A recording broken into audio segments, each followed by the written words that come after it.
우리들 주변에는 남들보다 더 시원시원한 그런 성격을 가진 사람이 있을 겁니다. 화끈하고 화통하고 탁 트인 사람이라고도 하는데, 이런 성격을 가진 사람들은 의사 결정이 빠르고 사소한 거에 대해서는 이익에 대한 계산적인 태도를 보이지 않습니다. 그래서 누가 보더라도 알기가 쉬운데요. 주역에서는 이런 성격을 가진 사람을 풍으로 분류를 하고 있습니다. 바람과 같은 성격을 가졌다는 뜻이죠. 그럼 우리들이 생각을 하는 바람은 어떤 성질을 가졌을까요? 아마도 시원하다는 이미지를 가지고 있을 거고, 만물에 대해서 생명력을 공급하고 있죠. 하늘의 비구름 역시도 바람에 따라서 이동을 하고 있습니다. 공자는 이런 바람의 시원시원한 성품에 대해서 이렇게 말을 했는데요. 군자의 덕은 바람이고 소인의 덕은 풀이라고 했습니다. 그래서 바람이 불면 풀은 숙이게 되는데, 여기에서 풀은 숙인다라는 말은 감복한다는 뜻입니다. 그리고 바람이 불면이라는 것은 인격이 밖으로 드러나서 움직인다는 뜻인데요. 따라서 성격이 탁 트인 사람은 무슨 일을 하더라도 표가 난다는 말입니다. 그래서 다른 사람에게는 풍의 기운답게 시원시원한 느낌을 주게 되고, 이런 사람들은 대체적으로 인기가 많은데요. 왜냐하면 이 풍의 성품이 주변 사람들에게 바로 그런 기분을 일으켜 주기 때문입니다. 또 풍의 성품을 지닌 사람은 일에 있어서도 추진력을 가지고 있고 융통성도 가지고 있기 때문에 리더의 자리에도 적격인데요. 이렇게 풍의 성격은 아주 바람직한 성격으로 분류가 되기 때문에 그 사람 자체의 운명도 시원하게 탁 트여 있기 마련입니다. 반면에 옹졸한 사람에게는 옹졸한 운명이 오게 되어 있는데요. 앞에서 말한 풍의 성격과는 반대죠. 아주 꽉 막힌 그런 느낌을 주는 사람도 있습니다.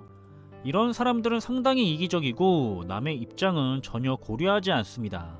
그래서 이런 사람에게 기업을 맡기면 횡령이 일어나게 되고 행동은 우유부단하고 마음도 항상 째째하기 그지없습니다. 한마디로 흘러가지 않는 꽉 막힌 사람인데, 이건 운이 막혔다는 말이죠. 운이라는 것은 흘러가야 하는데 흘러가지 못하고 꽉 막혀 있으니까 당연히 좋은 일은 일어나지 않고 좋지 않은 일들은 계속해서 일어나게 됩니다. 그래서 주역에서는 이런 성격을 보고 산으로 표현을 하고 있는데, 바로 산처럼 꽉 막혀 있다는 뜻입니다. 우리들도 주변에서 앞뒤가 꽉 막혀 있는 그런 사람들을 종종 만나게 되는데요. 이런 사람들은 자기 자신도 막혀 있지만 다른 사람의 앞길도 막아서기 때문에 되도록이면 멀리 피하는 것이 좋습니다. 그렇다면 매사에 풀이 죽어 있는 사람도 있는데요. 이런 사람들은 수동적이고 특별한 개성도 보이지 않습니다. 따라서 이런 사람들은 사내 성격과 같이 역시 운은 별로 좋지 못한 성격인데요. 왜냐하면 매사에 한 발 물러나 있고 책임도 지지 않으려고 하고요. 그래서 야망 또한 없기 때문입니다. 이런 사람은 주역에서는 지혜 성격으로 표현을 하고 있는데, 절반은 죽어있는 사람이라는 뜻이고 수능이라서 생명력이 부족하다고 합니다. 이 지혜 성격은 항상 꼴등이고요. 창의력 또한 없기 때문에 혁신을 일으킬 수가 없죠. 만약에 불운에 빠진 사람이 성격마저 지혜 성격을 가지고 있다면 그건 벼랑 끝에 서 있는 거와 같다고 합니다. 애초에 성품이 그렇기 때문에 그런 운명에 갇혀 사는 거라고 볼 수가 있고요. 반면에 풍의 성품에 이어서 운명을 개척하는 데 있어서 가장 최상의 성격은 바로 천의 성품이라고 주역에서는 말하고 있습니다. 이 천의 성품은 바로 품의 성품의 사분린격의 성품이라고 하는데요. 흔히 하늘의 기운을 받았다는 성품이 바로 천의 성품입니다.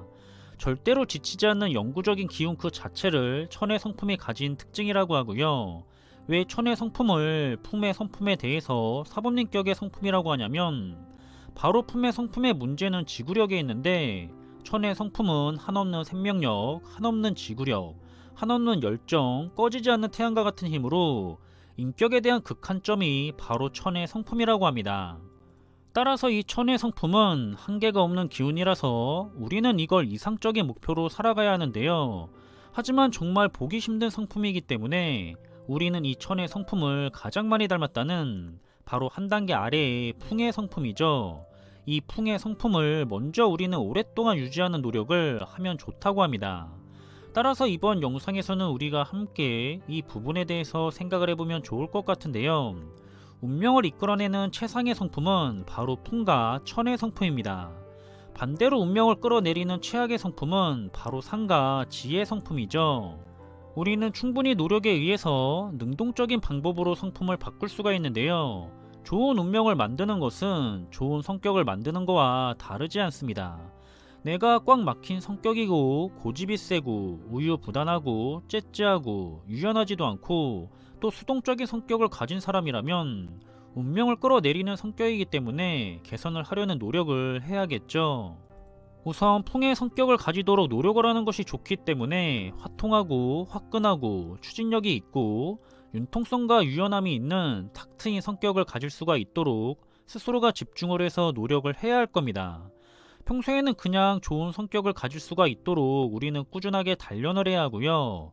모든 것에 대비를 하고 그것을 활용을 해서 좋은 행동을 만들어 간다고 생각을 하면 됩니다.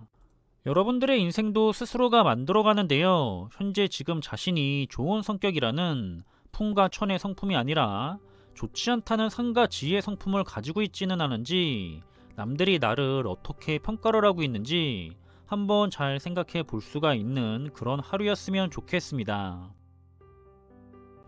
영상의 내용이 여러분들에게 도움이 되었으면 좋겠고요. 그럼 이번 영상의 내용은 여기서 마무리하겠습니다. 지금까지 제2의 성공너티였습니다. 감사합니다.